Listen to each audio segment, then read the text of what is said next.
Hello everybody, welcome back to my channel Reality TV Africa, where we review everything reality TV. Guys, get into it, get in here real quick, because we are about to talk about Mommy Club Season 2 Reunion Part 1 and 2. And yes, you heard that right, they dropped 2 parts at a go. And so yesterday was just a hell of a day, catching up with both Mommy Club, both shows, and Ultimate Girls Trip. But let's get into Mommy Club first. Guys, I don't know how to rate these episodes because they were 2, but I'll lump them as 1, to be honest. I'll say this, a lot happened and people were clocked in, okay? They showed up to work, they came in, did the damn thing. Mrs. Mops, we'll talk about all that. Out of a 10, I'll give both episodes a 9, because a lot was said, a lot happened. Guys, let's just get into it. First of all, when the ladies were walking in, they show them coming in excited, for the reunion or anxious or whatever it is.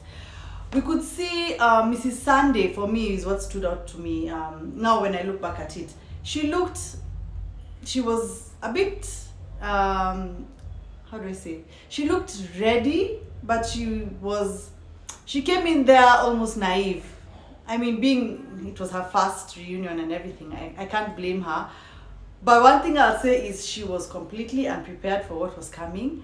She was completely unaware of how much Mrs. Mops was upset with her. I don't know, I think maybe she didn't think it was that deep, or I don't know, because she just, guys, whew, yeah, that, anyway, let me not say too much, let's just get into it.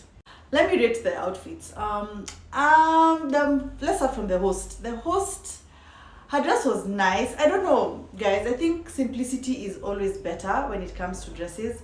I'm not feeling these gowns these days that have like a lot going on, bedazzled and beads hanging and diamonds and things, and I don't know, I just don't find those glam at all. I like sheer, simple fabrics. Like Nosy's was more of a nice style in terms of just the simplicity, but I mean, it wasn't the best, but it was like among the best. So the host, her dress, I give it a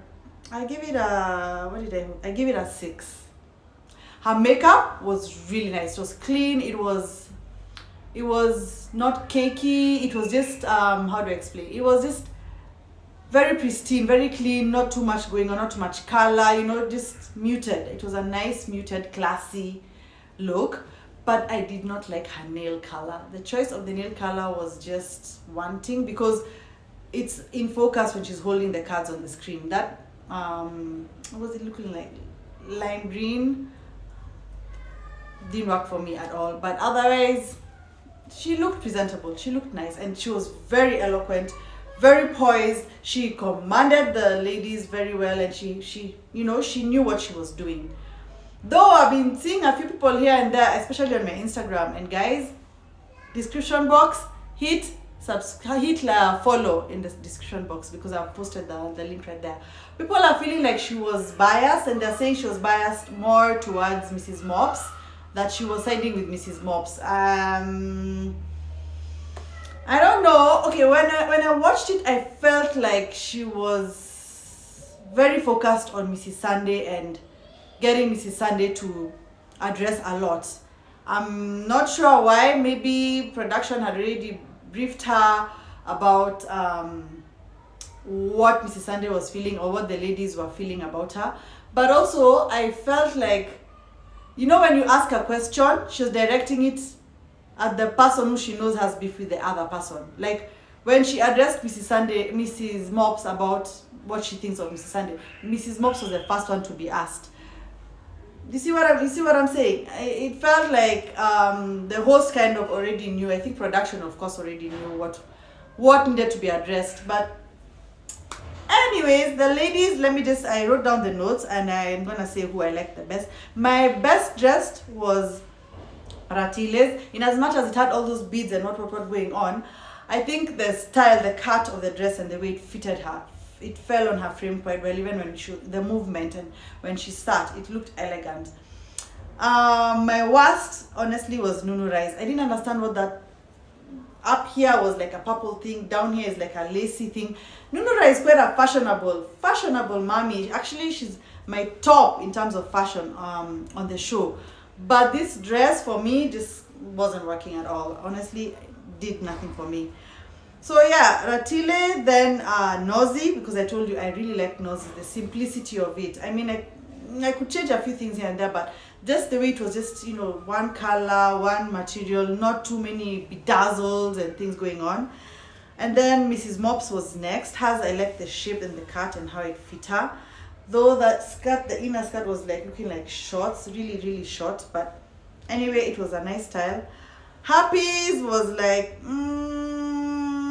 I wouldn't go for a short dress for such a on occasion. It needs to be like dramatic and, you know, long and flowy, or, you know, something elegant and over the top. Though she had a train, I guess that's what she used to compensate the, you know, the over the topness. And then her makeup was just, I don't like the red on red, you know, the red lip, the red makeup, red dress, red makeup. I think she could have done with one or the other, but anyway, she looked really nice all the same. I mean, the girl's face is gorgeous, the body is on 10, okay? Actually, most all of them look good. This is just rankings, you know. And then after that was Mrs. Sande's. I don't know, this whole thing that was going on, like it would look like a Jetson vibe going on, you know, like futuristic. I guess that's what she was going for. It was okay, and like I said, my worst was Nurai's, to be honest, guys. It just did nothing for me at all, considering she's the most fashionable of the ladies. And she could have done a better job, being that it's her last reunion, because we do know now by now that she's not coming back. Though I feel like there's gonna be a major shake-up, and I'll tell you why. So we quickly get into things, in the thick of things, and Mrs. Mops is obviously asked what she thinks of Mrs. Sande, and she just literally jumped on her and went in on her and was like, I was disappointed by Mrs. Sande. I opened up to her about my life, and she went and was gossiping about me to these two ladies, and she's pointing at Ratile and Nurai. And I mean, Mrs. Sande was just looking like a deer in the headlights, and was really, I think she came into this just ready to just gloss over and give apologies and not really explain herself. But Mrs. Mops was like, no. What, were you really possessed? What's going on? Like, she wanted an explanation as to why she did that. But look,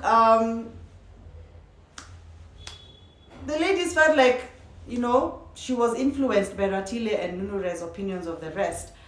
Though I had been saying that during my reviews over the season, but now it's coming out, and at some point even Nosy talked about it.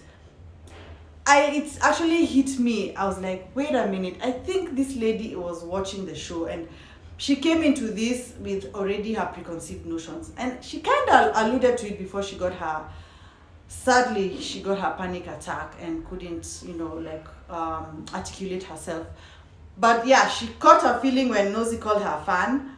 But look, there's nothing wrong with being a fan of the show. Liking the show is not a bad thing. It's actually a good thing. It means you've done your homework, right? That's what happens when you have newbies coming into an existing show.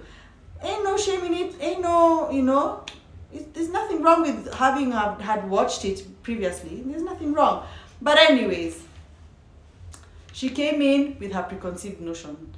She did say she was not influenced at all, and she came in feeling the way she felt and acting the way she did, and she feels bad. And before she got her panic attack, as she was trying to explain, she said that she regrets, you know, her actions, and she thought this was a better platform for her to come out and talk about her mental health issues with anxiety and depression. And look, guys, I'll just go straight into that part, because that part really stood out to me. I feel really bad about how, you know, she got a panic attack and couldn't really speak. I literally, guys, I'm not even lying, I was in tears watching her go through that. That was just so heartbreaking. Honestly, whew, and now it's even making me feel like I don't know if being on this show or this platform is the right place for her. And she also questioned it and said, I don't know if this was the right platform. I just have a feeling that this is it for her, considering that meltdown. And honestly, I think it would be a good decision if she took a step back and went and, you know, just reevaluated herself and figured out things on her own and kind of just take stock of the things in your life, work on your, you know, your anxiety and mental health issues, and just, I don't think being on the show is the right thing for her, and I think she knows the same. So I don't know whether we'll be seeing her next season, to be honest, and I wonder whether she'll come back in part 3. Let's wait and see. I don't know. I don't have any confirmation on that yet. Yeah. Also, let's talk about that set. Why were there 2 people on one side and 4 on the other side? The set was not all that in terms of aesthetics. I don't know why they sat Sande on next to Mrs. Mops. I feel like they should have sat her on the side where Ratile and Nurai were, unless things had gone awry between this other side of the couches. It just didn't make sense to me. I don't know. It was an odd setup. And generally, the flowers and the golden trusses, and they didn't try with that set, to be honest. They didn't try. I don't know if it's a budget issue, but nah, it wasn't working for me. When Ratile was asked what she thinks about Mrs. Sande, and she said, being a reality star, it's about entertainment, and you have to figure out a way to create drama. And that host really was on her toes, okay? She knew exactly what she was doing. She was very keen. She listened, and she grabbed onto that statement and was like, so, have you been getting the real you then? Or have you also been faking it? And Ratile was stumbling over her words. And that alone, for me, speaks volumes. It just told me that she's the kind of person who will try to put a facade of perfection, try to put a facade of a lifestyle that, I don't know, she paints this picture of perfection when things are not as they seem.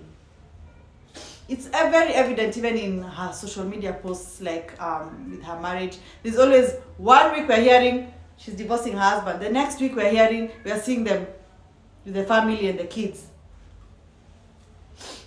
We're seeing them with the family and the kids at a play park. We're seeing, I don't know, I'm confused at this point. It just feels like there's a lot of drama going on in that situationship of a marriage of hers. Sorry, it's not a situationship, in her marriage, and she's not willing to come out and say the truth about what's really happening. These people are posting up how they're in love, you're mine, under each other's comments, mine, love hearts. Girl, what's really going on? Because, I don't know. But that statement she made about creating drama for entertainment,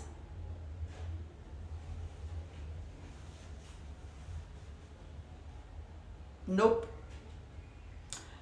That's gonna land her in a lot of hot water.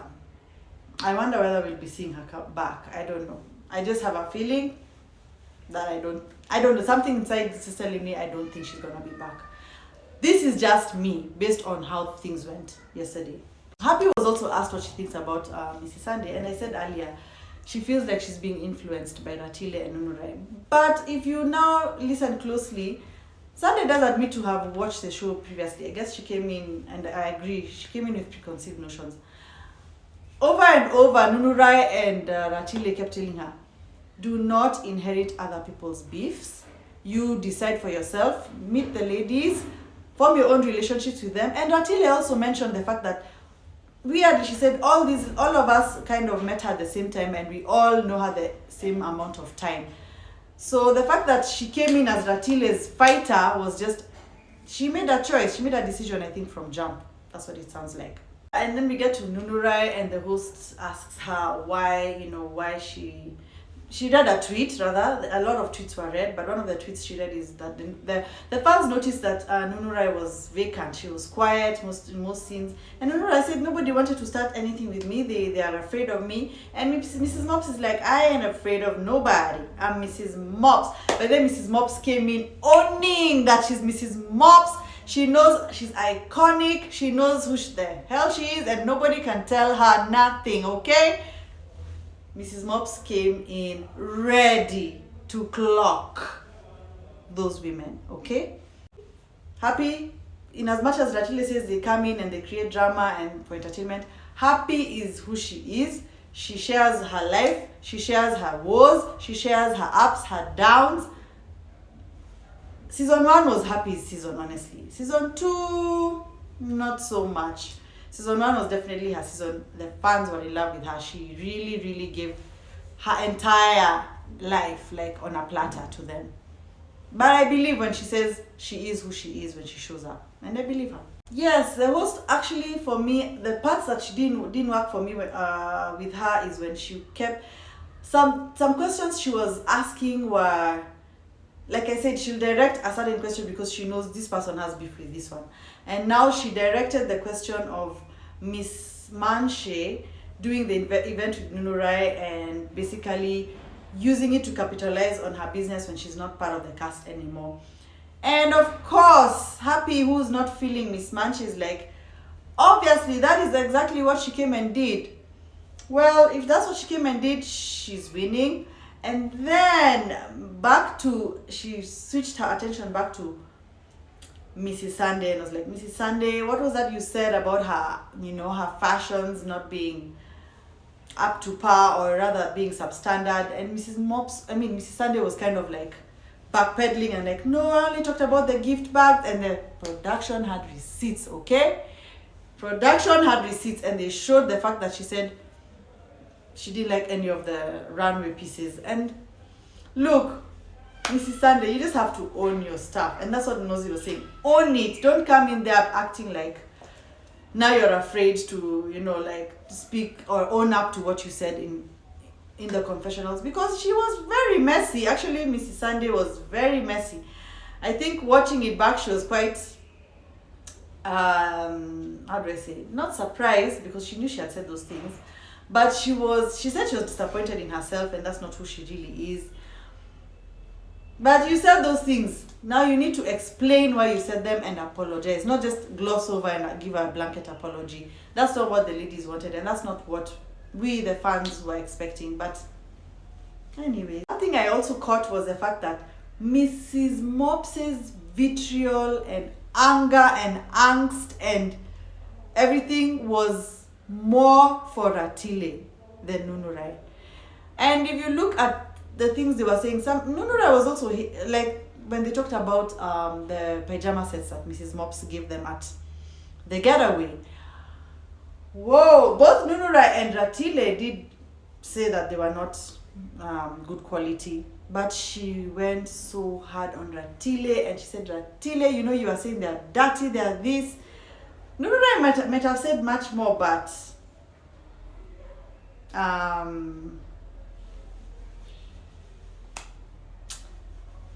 she just came too hard at Nurai. She was not at Ratile, like she was really, really gunning for Ratile. Like with everything in her, she was gunning for Ratile. Also, when we got to the part where the host was asking Happy about her friendship with Ratile or lack thereof or whatever, and then Nosy jumps in and is like, no, that's not what happened. And the host is like, girl, now you're gonna jump in. When she needed you to jump in on the scene that happened at Ratile's home, you were mute, and now you're ready to jump in.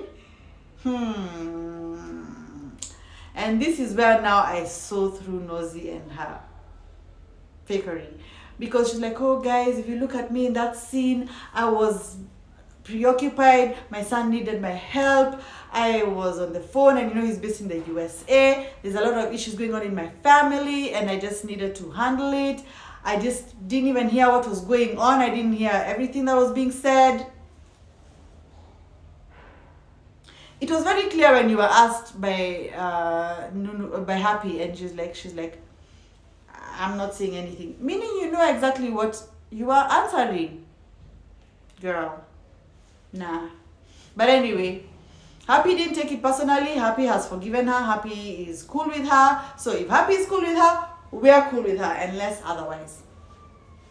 Well, that wraps up the reunion part 1. So I'm gonna wrap up this video here, guys. I'm gonna put my Instagram in the description box, my Twitter, my TikTok. Follow me there, guys. I do live reaction reels and commentary on all these shows, and yeah, we're gonna have fun when you come here or go there. Either way, we're enjoying reality TV. Okay, so let me just stop this one right here, and let's jump into the next video for part 2.